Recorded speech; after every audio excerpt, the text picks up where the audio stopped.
My dear students of class 12, आइए आपकी second book that is vistas, जिसका नाम विस्टाज है, उसका जो सेकंड लेसन है जिसका टाइटल है टाइटल किंग, उसके प्लॉट को देखें। यानी कि उसका जो प्लॉट स्ट्रक्चर, उसका जो स्टोरी है, स्टोरी स्ट्रक्चर है, उसको देखें। प्लस उसका जो सेंट्रल कैरेक्टर है दैट इज अ किंग, उसको देखें।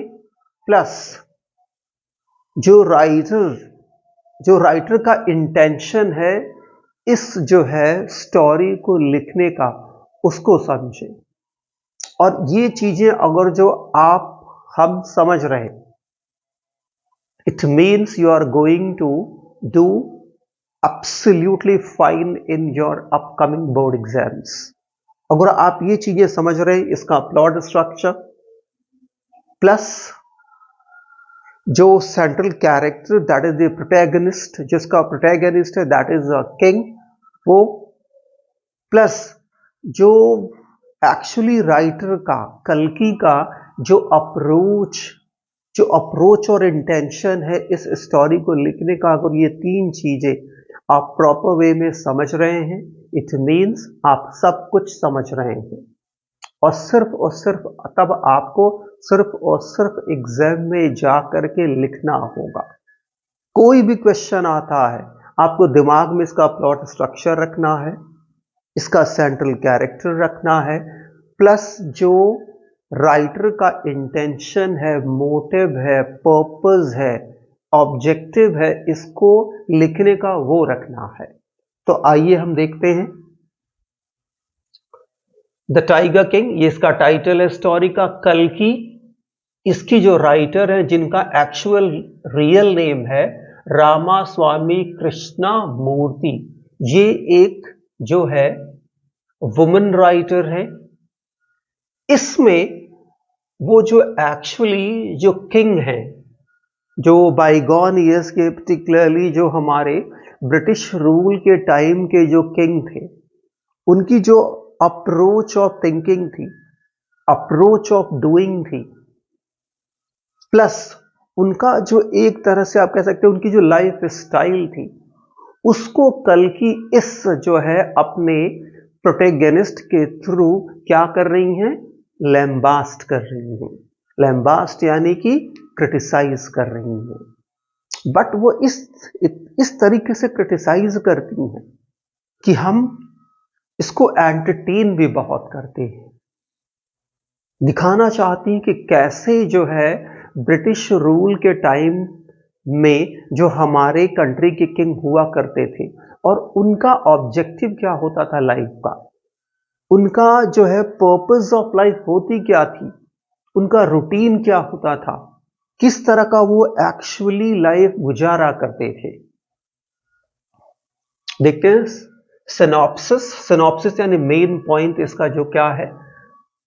The tiger king is the tale of a ruthless king. ये जो टेल है, टेल यानी जो कहानी, ये किसकी है, एक बहुत ही रूथलेस किंग की। रूथलेस यानी कि एक बहुत ही क्रूअल, एक बहुत ही क्रूर, निर्दयी जो है राजा की कहानी है। कहां का ये राजा है, प्रतिबंधपुरम, जो एक इमेजिनरी प्लेस है। पूरा प्लॉट जो है कल्कि ने क्या कर रखा है, पूरी तरह से इसको उन्होंने इमेजिनरी, फिक्टिशियस करके रखा है। इसलिए यहां पे जिस किंगडम की बात कर रही हैं उसका नाम है प्रतिबंधपुरम, और यहां का जो राजा है उसका नाम है, उसके बहुत से नाम हैं, लेकिन वो बेसिकली किस नाम से जाना जाता है, टाइगर किंग। वो भी क्यों, बिकॉज जैसे ही ये बॉर्न होता है वैसे ही जो वहां का, जो उस कंट्री का, प्रतिबंधपुरम का जो सबसे लर्नेड जो पर्सन होता है, लर्नेड आप कह सकते हैं, जो लर्नेड सूटसेयर होता है, SOOTHSAYER, सूटसेयर, यानी कि वो व्यक्ति जो भविष्य बता सकता हो, बता देता, उसे कहते हैं सूटसेयर। जो सूटसेयर होता है वो इसको देख के बताता है कि ये जो टाइगर, ये जो प्रिंस है, ये जो पैदा हुआ है लड़का, ये बहुत ही ब्रेव होगा। प्लस वो ये भी बताता है कि वो उसका एंड कैसे होगा, कि बताता है कि इसकी जो है मृत्यु टाइगर के हाथों होगी, जिसके कारण आगे चल के ये जो किंग जब बड़ा होता है, ये प्रिंस जब बड़ा होता है, तो ये अपनी लाइफ का मेन मोटो ही बना लेता है, क्या करना, टाइगर्स की स्पीसीज को वाइप आउट करना। देखिए आगे क्या है, रूथलेस है, who doesn't care his citizen, जो अपने सिटीजन की बिल्कुल ही परवाह नहीं करता।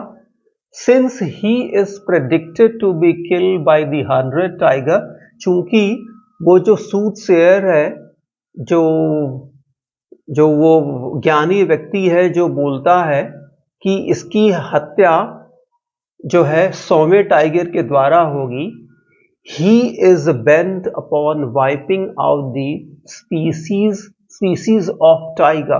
He is bent upon, इनकी एकदम ये तुल गया है कि वो शेर, ये जो टाइगर है, इनकी ये प्रजाति को ही खत्म कर देगा, उनकी स्पीसीज को ही ये मिटा देगा, यहां से खत्म कर देगा। तो क्या करता है वो, he has ignored his duty to the kingdom and countrymen. इस तरह वो पूरी तरह से जो उसका ड्यूटी है अपने किंगडम के प्रति, अपने यहाँ के लोगों के प्रति, उसको ये पूरी तरह से इग्नोर कर देता है, अनदेखा कर देता है। एक तरह से कह सकते हैं he has resigned his all duty. इसने एक तरह से कहते हैं आपने रिजाइन कर दिया है अपनी सारी ड्यूटी से, रिजाइन ले लिया है, एक तरह से आप कह सकते हैं। And country man, and for that reason he is satirized, और इसी के कारण देखिए जहां पर जो है, जो हमारी राइटर है वो सैटराइज कर रही है। सैटराइज एक तरह से व्यंग कर रही हैं, एक तरह से अटैक कर रही हैं अपने शब्दों से, और ऐसा करके वो सारे उस टाइम के किंग्स और प्रिंसेस को क्या कर रही, सैटराइज कर रही और कंडेम कर रही। ये इसका बेसिक थीम है इसका, इस स्टोरी का। अब कैरेक्टर देखते हैं, जो मेन कैरेक्टर ही है, इसी को हमें ध्यान में रखना है। Tiger king of Pratibandapuram is callus, CALO। ये कैलस का मतलब तो जो बड़ा क्रूर हो, सेल्फिश एंड इलॉजिकल भी है, कोई लॉजिक नहीं लगाता है। He is so obsessed with tiger hunting that he thinks least of the welfare of the kingdom and countrymen. यानी कि वो इतना ज्यादा ऑब्सेस्ड है टाइगर हंटिंग को लेकर के, जिस दिन से इसे पता चला है कि इसकी लाइफ को टाइगर से ही खतरा है, उस दिन से वो इतना ऑब्सेस्ड हो जाता है टाइगर हंटिंग को कि he goes killing one tiger after the other and as many as 99 tigers non-stop.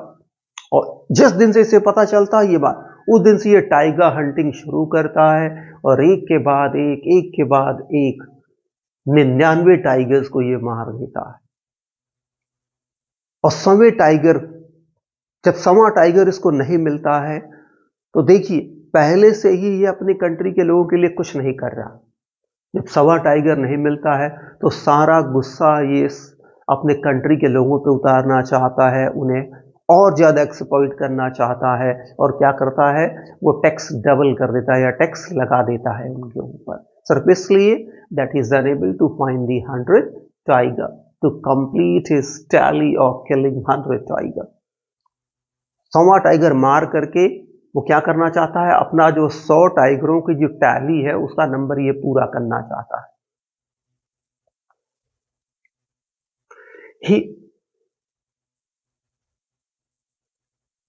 he even tried to, मैंने बताया आपको, he even tried to exploit his people only because he is unable to find 100 tiger. वो सिर्फ उनको exploit करने की कोशिश क्यों करता है, उन पर टैक्स क्यों लगाता है, क्योंकि उसे 100वां टाइगर नहीं मिल रहा। So he imposes टैक्स, वो टैक्स लगा देता है इनके ऊपर, and because of all that the author lambast him badly, और इसके कारण जो ऑथर है, राइटर है कल की, इसको और ज्यादा लैम्बास्ट यानी इसकी आलोचना करती हैं, और इसके थ्रू उस समय के सारे हमारे इंडियन जो है टाइगर्स को क्या करती हैं, सॉरी इंडियन जो किंग्स को वो क्या करती हैं, उनको कंडेम करती हैं कि उनकी लाइफ किस तरह सी थी, कैसे एक लग्जरी वाली लाइफ गुजारते थे, कैसे वो जो है अपने पावर के लिए कैसे बॉ करते थे जो ब्रिटिश रूल के सामने या ब्रिटिश ऑफिसर के सामने, और कैसे उनको खुश करने के लिए वो क्या क्या करते थे, सिर्फ और सिर्फ अपनी पावर के लिए, पावर को रिटेन करने के लिए। लेकिन